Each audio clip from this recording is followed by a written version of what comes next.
Hey guys, here I am again. It's still Saturday and I'm still working. Barry with Barry's 8-track and classic car radio up here. This time we're demonstrating a Pioneer H-R100, which you guys have probably already heard me say that either the Pioneer H-R99 or H-R100 are probably the safest investments in a stereo component tape deck. They hold their calibration really well over the years. They generally need service only twice in their entire lifetime. This one might be good to go for the rest of the owner's life, now that it's been recent service. Now, one thing I'll say, there's two differences with the HR99 and HR100. On the HR100, the meters light up during playback, whereas on the HR99 they only light up during record. And then the HR100 has Dolby noise reduction, which I like to call Dolby highs reduction, because that's pretty much all it does. Now, the early Dolby system was all it was compression and re-expansion. Okay, so during the re-expansion process, the noise is supposed to get buried beneath the audio signal. Now, one problem with compression, a natural byproduct of compression is reduction of treble. All your professional stage guitar compressors and PA compressors, they have like zillions of adjustments where you can filter out this and that. But on these little tape decks, the little Dolby circuit that's built into tape decks, it's not nearly as comprehensive. And in my opinion, all it does is reduce your treble. And with 8-track tapes, one thing you don't want is to lose more treble, because they lose their treble as they wear. Also, the playback head loses treble as it wears. Now, you'll notice that these home decks may not sound quite as bright and trebly as the work that I do on car units. That's because in a car unit, I can replace the head preamp with my own design, which is designed to boost the treble.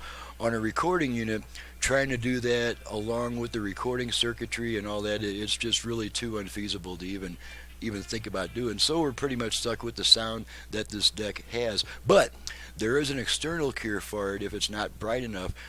Keep an eye out for the next two videos, in which I will also be demonstrating the same type of Pioneer deck, and also showing how to use a graphic equalizer to improve the sound. So just keep all that in mind, and let's go ahead and test this puppy.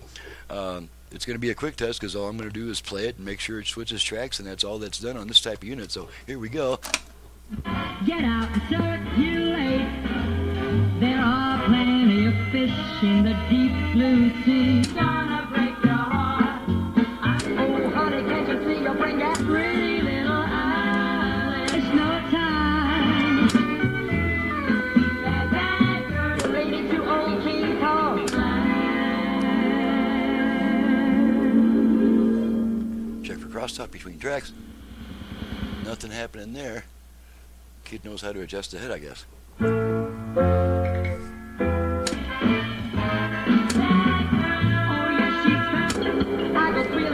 Okay, and that's it for this unit. That's all there is to test. Just make sure it plays and changes tracks.